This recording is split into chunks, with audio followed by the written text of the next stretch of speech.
दोस्तों फिर से आ चुके हैं एक और नई वीडियो लेकर। इस हिंदू पंडित ने कहा मुसलमान अपने ईमान पर पूरा कायम नहीं है। आखिर इस हिंदू पंडित ने ऐसा क्यों कहा मुसलमानों के बारे में, चलिए देखते हैं इस वीडियो में। इस हिंदू पंडित ने मुसलमानों को लेकर कही बहुत बड़ी बात, चलिए देखते हैं video. Original video link description में। चलिए अब वीडियो शुरू करते हैं। पिछले दिनों पूना में एक जलसे में गए थे, जमीयत उलेमा का ही जलसा था। तो कुछ बुजुर्ग मुसलमान हमारे कमरे में आए, बोले बाबा जी देश में इस समय जो हाल है, जो हालात हैं, इसके बारे में आप क्या लगता है, मुसलमानों के तो पीछे पड़े हैं।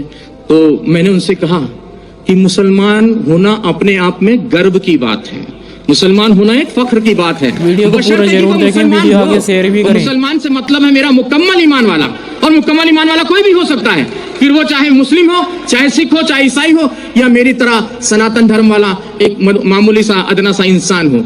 तो मुकम्मल ईमान आना जरूरी है, और जब मुकम्मल ईमान आ जाएगा तो मुसलमानों का कोई क्या बाल वाका कर सकता है। कहते हैं कि नूरे हक शमे इलाही को बुझा सकता है कौन, जिसका हामी हो खुदा उसको मिटा सकता है कौन। न तलवार की धार से, न गोलियों की बौछार से। रब का बंदा डरता है तो सिर्फ परवरदिगार से, और आपको किसी से डरने की कोई जरूरत नहीं है। एक छोटा सा किस्सा और आपको सुना दूं। कश्मीर की यह सत्य घटना है, हमें हमारे गुरुजी ने सुनाई थी। कहते एक मुसलमान जो सवेरे की नमाज होती है, फजर की शायद मेरे ख्याल से वही होती है, तो वो नमाज के वक्त वो जो है अपने घर से खुमचा बोलते हैं, छोटा सा ऐसा ठेला होता है जिसमें वो छोले और आलू उबाल कर घर से वो ले जाकर बेचते थे। तो बड़े ही अल्लाह के बंदे थे, बहुत ही ईश्वर की इबादत करने वाले बंदे थे। तो वो खुमचा बेचते थे और अल्लाह अल्लाह करते रहते थे। जो आता था उनको जो भी पैसा देता था वो उस पैसे को लेकर खत्म कर देते थे। तो वो खुमचा चला लेते थे और दे देते थे किसी को, और कोई भी उनको, अब ऐसे भी लोग थे उस भीड़ में जो उनको खोटा सिक्का देकर चले जाते थे, और वो अल्लाह अल्लाह करने वाले व्यक्ति, उनका ध्यान सिक्के पर ना होकर अपने अल्लाह पर रहता था। ऐसे काफी दिन गुजर गए। एक दिन वो अपने घर पहुंचे तो उन्होंने अपनी पत्नी से कहा कि भाई आज तुमने हमारे छोले और आलू जो खोमचा बनाती थी वो बनाया नहीं। तो बोले कि आज दुकानदार ने सामान नहीं दिया, सौदा नहीं दिया। बोले क्यों?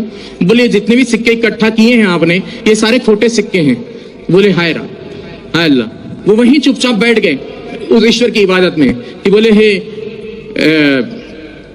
या अल्लाह, ये खोटा सिक्का तेरी दुनिया में तो नहीं चला, क्या मेरे जैसा खोटा सिक्का तुझे कबूल होगा?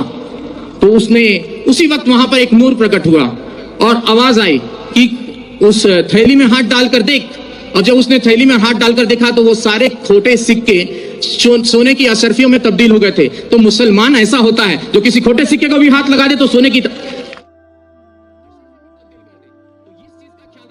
मुसलमान को किसी से घबराने की जरूरत नहीं है। और मैं पहले से और काफी दिनों से, मुझे एक व्यक्ति ने कहा कि बाबा जी अब आप कलमा पढ़ के मुसलमान हो जाओ। तो मैंने कहा मुझे कलमा पढ़ने की जरूरत नहीं है, मैं खुद ही पहले से जन्मजात ही मुसलमान हूँ। और मुसलमान का मतलब यह नहीं कि कलमा पढ़कर ही हो सकता है। मुकम्मल ईमान कहीं भी आ सकता है, चाहे वो हिंदू में आए, चाहे मुस्लिम में आए, चाहे सिख में आए, चाहे ईसाई में आए, चाहे किसी यहूदी में आ जाए, किसी में भी आ सकता है। चलिए वीडियो यहीं पर खत्म करते हैं। अगर आप भी ऐसी वीडियो देखना पसंद करते हैं तो हमारे चैनल को जरूर सब्सक्राइब करें, वीडियो लाइक करें, वीडियो को ज़्यादा से ज़्यादा शेयर करें। थैंक्स फॉर वॉचिंग, और अपनी राय कमेंट में जरूर दें।